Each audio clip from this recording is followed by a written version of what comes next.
Why do handstands on the rim of hell? Why bother to punish yourself in such a way? Nobody else does it. Why should you? Go on, make everyone around you happy. Why not give in? If you are merely a wannabe, then the siren voices will prevail, and they will be right to prevail. If you are a gonna be, then they will not prevail. Hello again. I've got a book today that I want to talk about that's a real surprise for me. It's a bit more of an old school kind of personal development book. Some of you will be glad to hear. And it's got the very simple title, simple but catchy and to the point title of How to Get Rich by someone called Felix Dennis, who was one of Britain's wealthiest entrepreneurs at one point. I don't think he ever quite made the billionaire list, but he was certainly worth a good few hundred million. I think maybe up to 700 million at one point potentially. So plenty to be fair for most people. He died in 2014. He's a really interesting person, I think. You know, you listen to or read this book and you'll realise that for yourself already. But he wrote a lot of poetry. There's videos of him on YouTube reading the poetry out at different events. And when I first heard that, I kind of thought it's a bit self-indulgent or what have you. But actually, some of the stuff he's written is really good. And there are bits of sort of poetry through the book as well by him. But he also uses a lot of quotes from some very famous and interesting people as well, which I always quite like. My simple mind quite enjoys a quote from time to time, particularly if it's one that I particularly enjoy, I suppose. But no, this book is... It might sound sort of superficial, how to get rich. Cover's quite sort of simple, isn't it? And cold and money grabbing, you might sort of think. But it's really good. It's really philosophical. It gives a really good idea about life and the pitfalls of life. Plenty of wisdom that Felix learned along the way, sometimes the hard way. And he basically tells you the whole way through. He doesn't bullshit you at all. He basically tells you that money won't make you happy. It won't solve the problems that you necessarily think it will.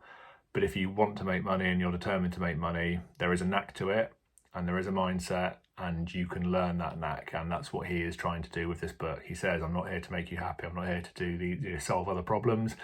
But what I can do is share with you the knack of making money. And I think if you are someone who is determined to make a lot of money for whatever reason, this is definitely a good read. Even if you're not, and you're someone who kind of wonders whether you might be, and you might have that nagging feeling inside that you want to kind of be as successful financially as you possibly can be, which I think most of us do from time to time, this will just help you understand whether it is actually for you or not, which I think is really important.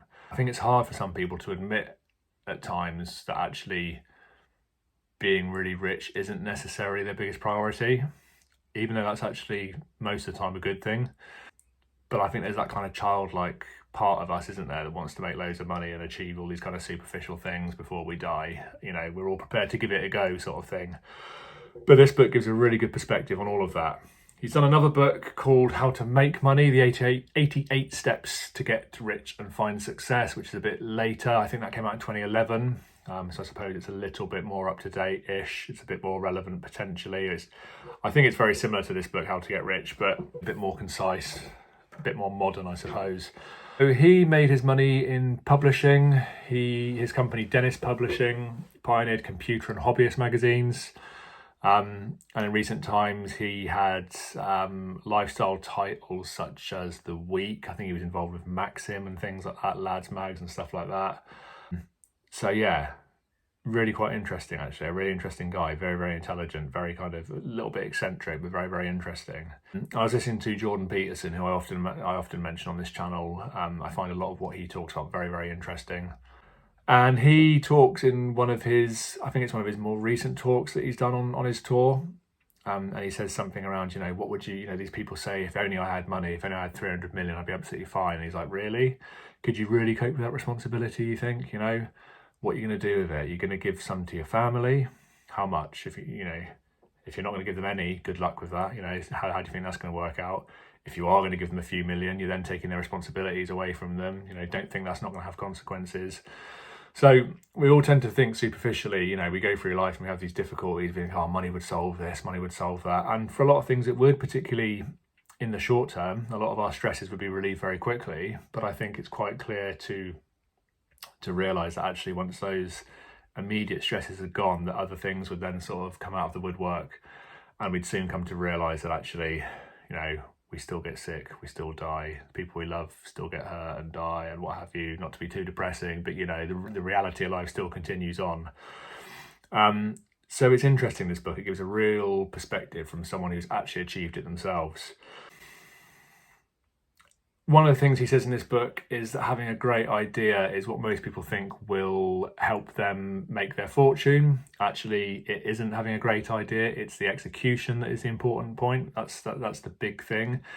He talks about McDonald's and says that, fast food has been around for many years before McDonald's had their success, but actually McDonald's came along and had this kind of efficient 5-point system where they had the sense to standardize the food and the prices, franchise the outlets, produce the food quickly in clean environments, offer value for money, and then market things absolutely relentlessly. And that worked. And that was, it wasn't necessarily an original idea. It was just the execution that made it work.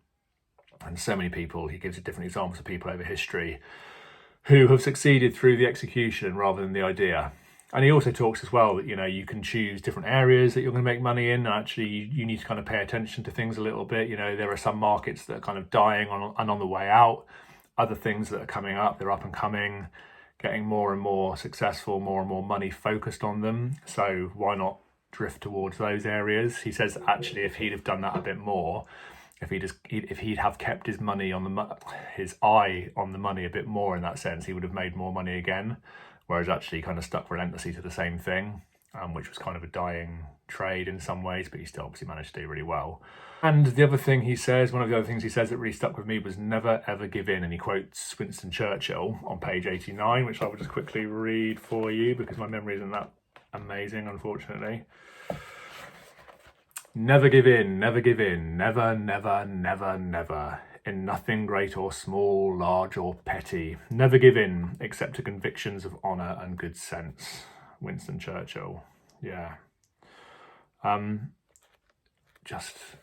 love stuff like that.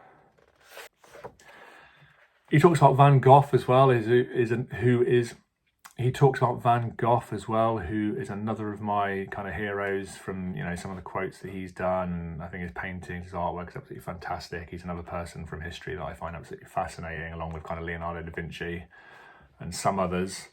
And on page 96, he says, go buy yourself a copy of Vincent's letters. If his paintings had been judged to be daubs fit only to kindle a fire, his letters would still shine like diamonds in the mud of everyday life.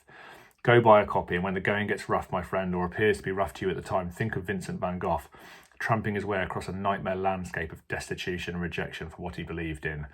A man who believed he had failed, but a man who never gave in. You must choose. Life is comfortable enough in the Western world for most people. In most parts of Europe, there are the safety nets of the social services and of government-subsidised medical care. There are decent jobs at decent salaries, of decent colleagues and a decent retirement, and all without the heart-stopping fear of bankruptcy, of years of risk amid fears of ignominious failure. Why do handstands on the rim of hell? Why bother to punish yourself in such a way? Nobody else does it. Why should you? Go on, make everyone around you happy.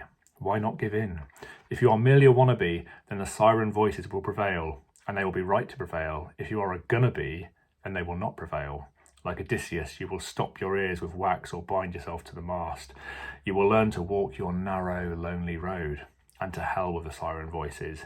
You will not give in, and you will be rich.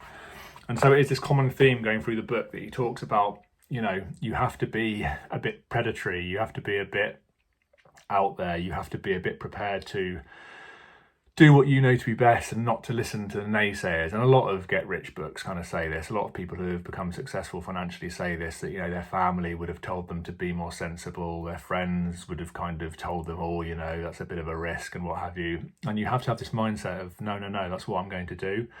And he talks at one point in the book, one of his ex-girlfriends, he met her mum at a funeral many years later when he'd already had his success.